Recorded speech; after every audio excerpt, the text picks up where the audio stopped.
ఆ linear velocity అనేది ఒక నిర్దిష్ట క్షణంలో ఆ వస్తువు ప్రయాణించే తీరు. అంటే ప్రతి సెకనుకి లెక్క పెడతారా? ఒక రకంగా అంతే. యూనిఫామ్ సర్క్యులర్ మోషన్లో స్పీడ్ స్థిరంగా అంటే కాన్స్టెంట్గా ఉన్నప్పటికీ ఆ లీనియర్ వెలాసిటీ దిశ ప్రతి క్షణం టాంజెంట్ వైపు మారుతూ ఉంటుంది. అంటే అది వస్తువు కదులుతున్నంత కాలం ఎప్పుడూ సున్నా కాదన్నమాట? కరెక్ట్. ఆ క్షణంలో ఉన్న టాంజెంట్ దిశలోనే అది ఉంటుంది కాబట్టి అస్సలు సున్నా కాదు. రైట్. సర్కిల్ చుట్టూ వస్తువు ప్రయాణించే వేగాన్నే మనం లీనియర్ స్పీడ్ అంటాం. దీన్నే కొన్నిసార్లు టాంజెన్షియల్ స్పీడ్ అని కూడా అంటారు. దీన్ని లెక్కించడానికి వాడే ఫార్ములా చాలా సింపుల్ చూడండి. v=2πr/t. అంటే v=2πr/t కదా? ఇక్కడ r అంటే ఆ సర్కిల్ యొక్క రేడియస్ అంటేనా? అవును. ఆ సర్కిల్ మొత్తం చుట్టుకొలత 2πr అవుతుంది.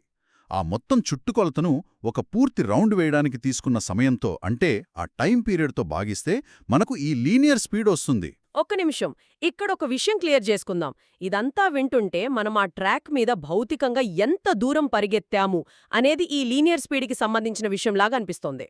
కరెక్ట్గా పట్టుకున్నారు. కానీ మనం తిరుగుతున్నది స్ట్రెయిట్ లైన్లో కాదు కదా, సర్కిల్లో కదా.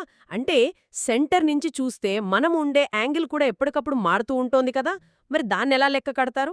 చాలా మంచి పాయింట్ అడిగారు.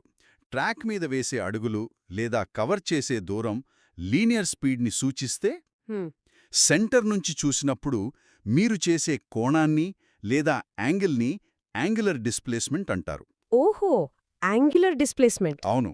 మీరు ఒక సర్కిల్లో పరిగెడుతున్నప్పుడు ఆ సర్కిల్ సెంటర్ నుంచి మీ వైపు ఒక ఊహాజనితమైన గీత గీస్తే మీరు కదులుతున్న కొద్దీ ఆ గీత కూడా ఒక కోణంలో తిరుగుతూ ఉంటుంది. ఆ కవర్ చేసిన కోణాన్ని మనం యాంగులర్ డిస్ప్లేస్మెంట్ అంటామన్నమాట. అర్థమైంది. అంటే భౌతికంగా కవర్ చేసిన దూరాన్ని వదిలేసి సెంటర్ నుంచి యాంగిల్ ఎంత మారింది అనే దానిమీద ఫోకస్ చేస్తున్నామన్నమాట. మరి ఈ యాంగిల్ మారే వేగాన్ని ఏమని పిలుస్తారు? దాన్నే యాంగులర్ వెలాసిటీ అంటారు. Angular velocity. ఓకే. ఈ యాంగులర్ డిస్ప్లేస్మెంట్ ఎంత వేగంగా మారుతోందో చెప్పేదే యాంగులర్ వెలాసిటీ. సో దీన్ని గ్రీక్ అక్షరం ఒమేగాతో చూపిస్తారు. అంటే ఒక సెకండ్లో ఆ వస్తువు సెంటర్ వద్ద ఎంత యాంగిల్ని కవర్ చేసిందని చెప్పడమే దీని ఉద్దేశ్యం. రైట్. ఇక్కడే నాకొక చిన్న ప్రశ్న. మనం సర్కిల్ చుట్టూ తిరిగే దూరాన్ని బట్టి వచ్చేది లీనియర్ స్పీడ్ అన్నాం, ఆ సెంటర్ నుంచి చూస్తే మారే యాంగిల్ని బట్టి వచ్చేది యాంగులర్ వెలాసిటీ అన్నాం. అవును. అసలు భౌతిక శాస్త్రంలో ఈ రెండు వేర్వేరు కొలతలు ఎందుకు? ఈ రెండింటికీ ఏదైనా డైరెక్ట్ కనెక్షన్ ఉందా? చాలా బలమైన కనెక్షన్ ఉంది. అదే v=r⍵. అంటే ఒక వస్తువు యొక్క లీనియర్ స్పీడ్ అనేది ఆ సర్కిల్ యొక్క రేడియస్ మరియు దాని యాంగులర్ వెలాసిటీల లబ్ధానికి సమానం. Okay, v=r⍵. అవును. ఈ సూత్రం నిజ జీవితంలో ఎలా పనిచేస్తుందో తెలిస్తే నిజంగా ఆశ్చర్యపోతారు. ఒకసారి మన భూమినే ఉదాహరణగా తీసుకుందాం. చెప్పండి. భూమి తన చుట్టూ తాను ఒకసారి తిరగటానికి 24 గంటలు పడుతుంది కదా. అవును. అంటే భూమి మీద ఉన్న ప్రతి ఒక్కరూ వాళ్ళు ఎక్కడ ఉన్నా సరే 24 గంటల్లో ఒక పూర్తి సర్కిల్ని కవర్ చేస్తున్నారు. అంటే 360 డిగ్రీల యాంగిల్ని అన్నమాట. అవును, కరెక్టే. కాబట్టి భూమి మీదున్న అందరి యాంగ్యులర్ వెలాసిటీ ఖచ్చితంగా ఒకటే. Wow, okay. కానీ లీనియర్ స్పీడ్ దగ్గరకొచ్చేసరికి కథ మొత్తం మారిపోతుంది. మీరు భూమధ్య రేఖ దగ్గర అంటే ఈక్వేటర్ దగ్గరుంటే భూమి సెంటర్ నుంచి మీ రేడియస్ చాలా ఎక్కువ ఉంటుంది కదా. అవును, సెంటర్లో లావుగా ఉంటుంది కాబట్టి. ఎగ్జాక్ట్లీ. దానివల్ల అక్కడ మీ లీనియర్ స్పీడ్ గంటకు దాదాపు 1600 కిలోమీటర్లు ఉంటుంది. మైండ్ బ్లోయింగ్ అసలు. అదే మీరు నార్త్ పోల్ లేదా సౌత్ పోల్ దగ్గరకు వెళ్తే సెంటర్ నుంచి మీ రేడియస్ దాదాపుగా 0 అయిపోతుంది. కాబట్టి అక్కడ మీ లీనియర్ స్పీడ్ కూడా చాలా తక్కువగా ఉంటుంది. ఇది నిజంగా ఒక అద్భుతమైన ఫ్యాక్ట్. అంటే మనందరి యాంగులర్ వెలాసిటీ ఒక్కటే అయినా మనమున్న రేడియస్ని బట్టి మన లీనియర్ స్పీడ్ మారిపోతూ ఉంటుందన్నమాట. ఖచ్చితంగా. ఈ కాన్సెప్ట్కి ఇంతకంటే బెస్ట్ ఉదాహరణ ఉండదు. అయితే ఇక్కడ ఈ ఆర్టికల్స్ చదువుతున్నప్పుడు నాకెదురైన ఒక పెద్ద లాజికల్ సమస్య గురించి మాట్లాడాలిప్పుడు. అడగండి. మనం షో స్టార్టింగ్లో అనుకున్నాం కదా, ఒక ట్రాక్ మీద 10 కిలోమీటర్లు పరిగెత్తిన వ్యక్తి గురించి. పరిగెత్తి మొదలుపెట్టిన చోటికే వస్తే. అవును, అతను మొదలుపెట్టిన చోటికే వస్తే అతని వెలాసిటీ 0 అయిపోతుందని ఈ డేటాలో స్పష్టంగా ఉంది. ఇది నాకేమాత్రం లాజికల్గా అనిపించట్లేదు. ఎందుకలా జరుగుతుందసలు? రైట్. ఇది చాలామందికొచ్చే కన్ఫ్యూజనే.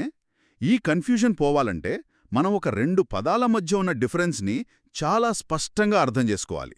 అవే డిస్టెన్స్ మరియు డిస్ప్లేస్మెంట్. ఓకే, కొంచెం వివరంగా చెప్పండి. మనం ప్రయాణించిన మొత్తం మార్గాన్ని అంటే ట్రాక్ మీద మీరు వేసిన ప్రతి అడుగును కలిపి కొలిస్తే అది డిస్టెన్స్. కాని మనం ఎక్కడైతే మొదలయ్యామో ఆ బిందువుకి, ఎక్కడైతే ఆగామో ఆ ముగింపు బిందువుకి మధ్య ఉన్న ఒక స్ట్రెయిట్ లైన్ దూరాన్ని మాత్రమే కొలిస్తే అది డిస్ప్లేస్మెంట్. ఓహో, అంటే ఇప్పుడు ఈ రెండింటి ఆధారంగానే మనకు స్పీడ్ వెలాసిటీ వస్తాయా? అవును, యావరేజ్ స్పీడ్ అనేది మీరు మొత్తం ప్రయాణించిన డిస్టెన్స్ మీద ఆధారపడి ఉంటుంది. కానీ యావరేజ్ వెలాసిటీ అనేది ఆ వస్తువు యొక్క డిస్ప్లేస్మెంట్ మీద మాత్రమే ఆధారపడి ఉంటుంది. అంటే ఇప్పుడు నేనొక సర్కిల్ మొత్తం తిరిగి అంటే 1 కంప్లీట్ సర్కిల్ పూర్తి చేసిన తర్వాత నేనెక్కడైతే మొదలుపెట్టానో మళ్ళీ అక్కడికే వస్తాను. అవును, కరెక్ట్. కాబట్టి నా ప్రారంభ బిందువు, ముగింపు బిందువు ఒకటే. అప్పుడు ఆ 2 పాయింట్స్ మధ్య ఎక్స్ట్రా దూరం ఏమీ ఉండదు కాబట్టి నా డిస్ప్లేస్మెంట్ పూర్తిగా 0 అవుతుంది, అంతేనా? అబ్సల్యూట్లీ. మీ డిస్ప్లేస్మెంట్ 0 అయినప్పుడు యావరేజ్ వెలాసిటీ ఫార్ములాలో పైన ఉండే వాల్యూ 0 అయిపోతుంది. సో మీరు పరిగెత్తడానికి 10 గంటలు తీసుకున్నా 10 నిమిషాలు తీసుకున్నా రిజల్ట్ 0నే. వావ్! కాబట్టి మీ యావరేజ్ వెలాసిటీ ఖచ్చితంగా 0 అవుతుంది. ఒక్క నిమిషం ఆగండి. నా యావరేజ్ వెలాసిటీ 0 అయిపోతే అసలీ కొలతకి ఉన్న విలువేంటి? అంటే నేను 10 కిలోమీటర్లు కష్టపడి పరిగెత్తిన ఎఫర్ట్ అంతా 0 అని చెప్పడానికి ఫార్ములాలెందుకు? ఇది కొంచెం ఫ్రస్ట్రేటింగా లేదా? ఇది మన ఎఫర్ట్ని తీసిపారేయడం కాదు బేసిక్గా. ఇది రిజల్ట్ గురించి మాట్లాడటం. భౌతిక శాస్త్రంలో, ముఖ్యంగా ఈ నావిగేషన్లో గానీ రాకెట్ సైన్స్లో గానీ మనం ఎంత దూరం తిరిగామో అన్నదానికంటే ఫైనల్గా ఎక్కడ ఉన్నామో అన్నది చాలా ముఖ్యం. అది లాజికల్గా ఉంది. ఉదాహరణకు, ఒక పెద్ద షిప్ సముద్రంలో ఎంతో ఇంధనాన్ని కాల్చుకొని 100 కిలోమీటర్లు ప్రయాణించి మళ్లీ బయల్దేరిన పోర్టుకి వస్తే ఆ షిప్ వల్ల జరిగిన నెట్ రిజల్ట్ ఏంటి? 0. యా, నిజమే. అందుకే యావరేజ్ వెలాసిటీ మనకు ఎంతో ముఖ్యమైన ఇన్ఫర్మేషన్ ఇస్తుంది. అది మీరు ఎక్కడ మొదలయ్యారు, ఎక్కడ ముగించారు అనే నికరమైన మార్పును మాత్రమే చెప్తుంది. ఓహో, అంటే ఎఫర్ట్ని లేదా మొత్తం కదలికని కొలవడానికి యావరేజ్ స్పీడ్ ఉంది, ఆ ఫైనల్ నెట్ రిజల్ట్ని కొలవడానికి యావరేజ్ వెలాసిటీ ఉందన్నమాట. ఎగ్జాక్ట్లీ. ఎందుకంటే మీరు కవర్ చేసిన డిస్టెన్స్ ఎప్పటికీ 0 కాదు. ఒక పూర్తి సర్కిల్లో ఆ డిస్టెన్స్ అనేది 2πrకి సమానం. రైట్. కాబట్టి ఆ కవర్ చేసిన డిస్టెన్స్ని టైంతో భాగిస్తే మీ యావరేజ్ స్పీడ్ వస్తుంది. అది 0 కాదు.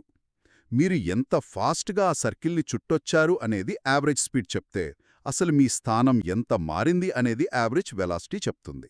చాలా క్లియర్గా అర్థమైంది. సరే, ఇప్పుడు నేను పూర్తి సర్కిల్ కాకుండా ఒక సగం సర్కిల్ దగ్గరే ఆగిపోయాననుకుందాం. అంటే ట్రాక్కి సరిగ్గా ఆపోజిట్ సైడ్లో. ఓకే. అప్పుడు నా యావరేజ్ వెలాసిటీ 0 కాదు కదా? అస్సలు కాదు. మీరు సగం సర్కిల్ ప్రయాణిస్తే మీరు మొదలైన పాయింట్కి, ఆగిపోయిన పాయింట్కి మధ్యున్న స్ట్రెయిట్ లైన్ దూరం ఆ సర్కిల్ యొక్క వ్యాసం అవుతుంది. అంటే దాన్ని మనం డయామీటర్ అంటాం కదా. అవును, డయామీటర్. దాన్ని మనం 2r అని రాయొచ్చు కదా. సో అప్పుడు మీ డిస్ప్లేస్మెంట్ 2r అవుతుంది.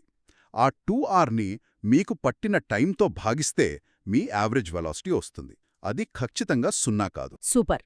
మనం ఈ లినియర్ స్పీడ్, అలాగే యాంగ్యులర్ వెలాసిటీ, దానికి తోడు ఈ డిస్టెన్స్కి, డిస్ప్లేస్మెంట్కి మధ్య ఉన్న తేడాల గురించి చాలా వివరంగా చూశాం. కాని నాకింకొక ఇంట్రెస్టింగ్ డౌట్ ఉంది. అడగండి. ఈ పారామీటర్స్ అన్నీ ఆ వస్తువు సర్కిల్లో తిరుగుతున్నప్పుడు లెక్కించటానికి పనికొస్తాయి. కాని అసలా వస్తువు ఆ సర్కిల్లోనే ఎందుకుంటుంది? Good question. నేనిందాక చెప్పినట్టు ఒక తాడుకు రాయిని కట్టి తిప్పుతున్నప్పుడు ఆ రాయి ఎందుకు బయటికి ఎగిరిపోకుండా కరెక్ట్గా ఆ సర్క్యులర్ ట్రాక్లోనే ఉంటుంది? ఇక్కడేదైనా మిస్ అవుతున్నామా? ఇక్కడే భౌతిక శాస్త్రంలోని అత్యంత అందమైన ఫోర్సెస్ గురించి మనం మాట్లాడుకోవాలి. ఏ వస్తువైనా సరే బేసిక్గా దానికొక ఇనర్షియా ఉంటుంది. Okay, inertia. అంటే అది ఏ డైరెక్షన్లో కదులుతుందో అదే స్ట్రెయిట్ లైన్లో అలా వెళ్ళిపోవడానికి ప్రయత్నిస్తోంది. ఆ తాడుకు కట్టిన రాయి కూడా సర్కిల్ని వదిలేసి తిన్నగా ఎగిరిపోవాలనే చూస్తోంది ప్రతిక్షణం. అవును కదా. మరి దాన్ని ఎవరాపుతున్నారు? దాన్ని నిరంతరం ఆ సర్కిల్ సెంటర్ వైపుగా లాగుతూ కంట్రోల్ చేసే ఒక శక్తి కావాలి. ఆ శక్తినే సెంట్రిపిటల్ ఫోర్స్ అంటారు. ఓహో, సెంట్రిపిటల్ ఫోర్స్. మీరు తాడుతో రాయిని తిప్పుతున్నప్పుడు మీ చెయ్యి ఆ తాడు ద్వారా రాయి మీద ఈ సెంట్రిపిటల్ ఫోర్స్ని అప్లై చేస్తుంది. ఈ ఫోర్స్ వలనే ఆ వస్తువుకి సెంట్రిపిటల్ యాక్సిలరేషన్ కూడా కలుగుతుంది. Right right. ఈ ఆర్టికల్స్లో దీనికొక ఫార్ములా కూడా ఇచ్చారు, F=mv²/r అని. అవును. దీన్ని బట్టి చూస్తే వస్తువు మాస్ m, అలాగే దాని లీనియర్ స్పీడ్ v మరియు రేడియస్ r, ఈ మూడు ఆ ఫోర్స్ని మీరొక కారులో వెళుతూ ఒక షార్ప్ సర్క్యులర్ టర్నింగ్ తీసుకుంటున్నారు అనుకోండి. ఆ సమయంలో మీరు కారు డోర్ వైపుకు తోయబడినట్టు ఫీలవుతారు కదా. అవును, ఖచ్చితంగా ఫీలవుతాం. ఆ టైంలో కార్ ఆ సర్కిల్ దాటి బయటికి వెళ్ళిపోకుండా ఉండాలంటే కారు టైర్లు రోడ్డును గట్టిగా పట్టుకుని సెంటర్ వైపు ఒక ఫోర్స్ని క్రియేట్ చేయాలి. ఆ టైర్ల గ్రిప్పు అందించేదే ఈ సెంట్రిపీటల్ ఫోర్స్. ఓకే, అర్థమవుతోంది. ఇప్పుడు ఆ ఫార్ములాలోని V² గురించి ఆలోచించండి. మీరు ఆ టర్నింగ్ని 30 కిలోమీటర్ల స్పీడ్తో తీసుకున్నప్పుడు మీకు ఒక నిర్దిష్టమైన సెంట్రిపీటల్ ఫోర్స్ అవసరమవుతుంది. 30 స్పీడ్లో ఉన్నప్పుడు. అదే మీరు స్పీడ్ని డబుల్ చేసి 60 కిలోమీటర్ల స్పీడ్తో ఆ టర్నింగ్ తీసుకుంటే ఏం జరుగుతుంది? ఫార్ములాలో స్పీడ్ స్క్వేర్ అయింది కాబట్టి మీకు డబుల్ ఫోర్స్ కాదు, ఏకంగా 4 రెట్లెక్కువ ఫోర్స్ కావాలి. అమ్మో, 4 రెట్లా? అవును. అంటే మీ టైర్లు రోడ్డు మీద 4 రెట్లు ఎక్కువ గ్రిప్ని మెయింటైన్ చేయాలి. అప్పుడే కారు కంట్రోల్లో ఉంటుంది. అబ్బా! అందుకేనా ఆ టర్నింగ్స్లో కొంచెం స్పీడ్ పెరిగినా సరే కార్లు కంట్రోల్ తప్పిపోయి యాక్సిడెంట్స్ అవుతాయి? మనం స్పీడ్ కొంచెమే పెంచామని అనుకుంటాం, కానీ దాన్ని సర్కిల్లో ఉంచడానికి కావలసిన సెంట్రిపిటల్ ఫోర్స్ మాత్రం విపరీతంగా పెరిగిపోతుందన్నమాట. ఖచ్చితంగా అదే అసలైన రీజన్. ఒకవేళ ఆ రోడ్డు మీద కొంచెం నూనె ఉలికినా లేదా వానపడి ఆ టైర్ల గ్రిప్పు తగ్గినా కారుకు కావలసిన సెంట్రిపిటల్ ఫోర్స్ దొరకదు. అవును, ఫ్రిక్షన్ తగ్గిపోతుంది కాబట్టి. ఎగ్జాక్ట్లీ. అప్పుడు ఆ ఫోర్స్ జీరో అయిపోతుంది కాబట్టి కారు యొక్క సర్కిల్లో తిరగదు. ఆ క్షణంలో అది ఏ డైరెక్షన్లో వెళుతోందో అదే డైరెక్షన్లో ఒక స్ట్రైట్ లైన్లో రోడ్డు బయటికి దూసుకుపోతుంది, తన ఇనర్షియా వల్ల. ఈ ఎక్స్ప్లెనేషన్తో అసలు ఆ ఫార్ములా ఎంత పవర్ఫుల్ అనేది స్పష్టంగా అర్థమైపోయింది. సరే, ఈ తిరగడం గురించే మాట్లాడుతున్నాం కాబట్టి ఇక్కడ ఈ సోర్సెస్లో ఉన్న మరో ముఖ్యమైన పాయింట్ని టచ్ చేద్దాం. యా, చెప్పండి. ఈ సర్కిల్లో ఆ వస్తువు ఎన్ని రౌండ్లు వేస్తోంది, దానికి ఎంత టైం పడుతోంది అనేది కూడా ఈ మోషన్లో చాలా కీ రోల్ ప్లే చేస్తోంది కదా. ఇక్కడ టైం పీరియడ్ మరియు ఫ్రీక్వెన్సీ అనే 2 ఇంగ్లీష్ పదాలను వాడారు. దీని గురించి కొంచెం చెప్తారా? తప్పకుండా. ఆ సర్కిల్లో ఒక పూర్తి రౌండ్ వేయడానికి పట్టే సమయాన్ని మనం టైం పీరియడ్ అంటాం. దాన్ని క్యాపిటల్ టీతో సూచిస్తారు. Okay, time period. ఉదాహరణకు, ఒక గడియారంలో సెకండ్ల ముళ్ళు ఒక రౌండ్ వేయడానికి 60 సెకండ్లు పడితే దాని టైం పీరియడ్ 60 సెకండ్లన్నమాట. రైట్, చాలా సింపుల్. మరి ఫ్రీక్వెన్సీ అంటే? ఇక ఒక సెకండ్లో ఆ వస్తువు అసలు ఎన్ని పూర్తి రౌండ్లు వేసింది అని చెప్పేదాన్ని ఫ్రీక్వెన్సీ అంటారు. దాన్ని Fతో సూచిస్తారు. అంటే రెండూ ఒక్కదానికొకటి రివర్స్ అన్నమాట. అవును. ఈ రెండు ఒకదానికొకటి పూర్తి విలోమానుపాతంలో ఉంటాయి. ఫార్ములా ప్రకారం F=1/t. ఒక రౌండ్కి ఎంత తక్కువ సమయం పడితే ఒక సెకండ్లో అన్ని ఎక్కువ రౌండ్లు పడతాయి. లాజికల్గా ఇది చాలా బాగుంది. అయితే ఇవన్నీ కలిపి చూస్తున్నప్పుడు ఈ ఆర్టికల్స్ చదివేవాళ్లు అత్యంత ఎక్కువగా కన్ఫ్యూజ్ అయ్యే ఒక విషయం నాకు కనిపించింది. దాని గురించి మనం క్లారిటీ ఇవ్వాలి బేసిక్గా. ఏంటది? స్పీడ్ల గురించా? అవునండి, స్పీడ్లలో ఉన్న రకాలు. ఓ యా. ఇక్కడ మనం గమనించాల్సిన ఒక చాలా సన్నని గీత ఉంది. మనం ప్రధానంగా ఒక 3 రకాల స్పీడ్ల గురించి మాట్లాడుకోవాలి. ఈ మూడింటి మధ్య ఉన్న తేడాను అర్థం చేసుకోవడం చాలా అంటే చాలా ముఖ్యం. అవే యావరేజ్ స్పీడ్, అలాగే యావరేజ్ లీనియర్ స్పీడ్ మరియు వట్టి లీనియర్ స్పీడ్. అసలు ఈ మూడిటి మధ్య ఉన్న డిఫరెన్స్ ఏంటో కొంచెం విడమర్చి చెప్తారా? ష్యూర్. ముందుగా మనం ఈ యావరేజ్ స్పీడ్ గురించి చూద్దాం. ఇది ఏ రకమైన మోషన్కైనా వర్తిస్తుంది. అంటే ఒక జనరల్ టర్మ్ అన్నమాట. ఓకే, జనరల్గా వాడేది. అవును. వస్తు స్ట్రెయిట్గా వెళ్ళినా, జిగ్జాగ్గా వెళ్ళినా లేదా సర్కిల్లో తిరిగినా ప్రయాణించిన ఆ మొత్తం డిస్టెన్స్ని దానికి పట్టిన టైంతో భాగిస్తే ఈ యావరేజ్ స్పీడ్ వస్తుంది. రైట్, ఇది క్లియర్గా ఉంది. మరి రెండవది యావరేజ్ లీనియర్ స్పీడ్ అంటే ఏంటి? ఇది కేవలం సర్కిల్స్కి మాత్రమా పరిమితమా? కరెక్ట్గా చెప్పారు. ఇది కేవలం సర్క్యులర్ మోషన్కి మాత్రమే వాడే పదం. ఒక వస్తువు సర్కిల్లో ప్రయాణించిన దూరాన్ని, అంటే ఆ చుట్టుకొలతను టైంతో భాగిస్తే ఇది వస్తుంది. అంటే 2πr/t అనమాట. అర్థమైంది. ఒకవేళ ఆ వస్తువు తన స్పీడ్ని ఏమాత్రం మార్చుకోకుండా ఒకే స్థిరమైన స్పీడ్తో తిరుగుతూ ఉంటే దాన్ని మనం యూనిఫార్మ్ సర్క్యులర్ మోషన్ అంటాం. Uniform circular motion, okay. ఆ పరిస్థితుల్లో ఈ యావరేజ్ లీనియర్ స్పీడ్ అనేది మనం మొదట మాట్లాడుకున్న లీనియర్ స్పీడ్కి ఖచ్చితంగా సమానంగా ఉంటుంది. Yeah, logic make sense.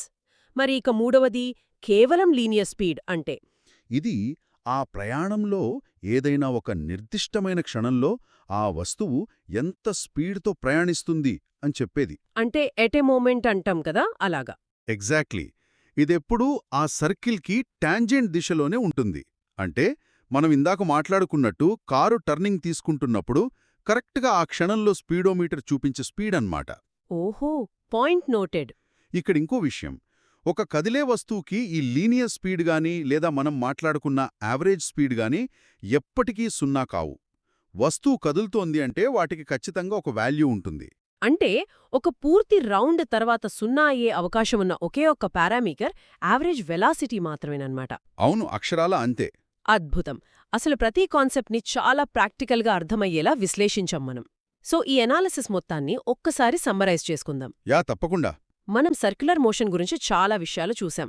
Linear speed అనేది ట్రాక్ మీద కవర్ చేసే దూరాన్ని చెప్తే, యాంగులర్ వెలాసిటీ అనేది సెంటర్ నుంచి యాంగిల్ ఎంత వేగంగా మారుతుందో చెబుతుంది. అవును, భూమి ఉదాహరణతో చూశాం కదా. రైట్. భూమి ఉదాహరణతో ఈక్వేటర్ దగ్గర ఉన్నవారి లీనియర్ స్పీడ్ ఎలా ఎక్కువగా ఉంటుందో తెలుసుకున్నాం. అలాగే